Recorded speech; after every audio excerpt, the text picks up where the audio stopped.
Magandang araw guys, pupunta tayo ng Kamay ni Jesus, samahan nyo ako, let's go! Ito pala yung mga bahay na dinaanan natin guys, dumaan tayo na nagkarlan, ng Liliw, at ngayon dito naman tayo sa Mahayhay. Mabaybayin natin to, medyo delikado tong daan na to kasi pasigsag siya tapos medyo maulan-ulan pa at basa-basa yung kalsada kaya medyo alalay lang yung takbo natin, dahan-dahan lang.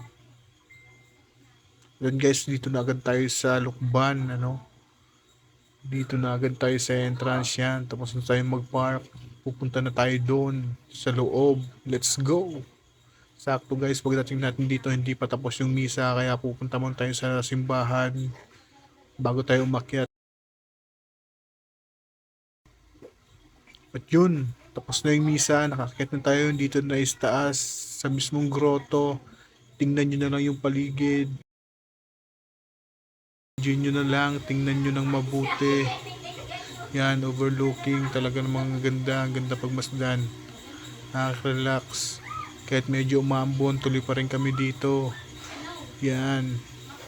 At bababa na rin kami at uuwi na rin agad kami guys kasi medyo lumalakas na yung ulan. Kita-kits sa susunod na vlog. Salamat sa panonood. God bless.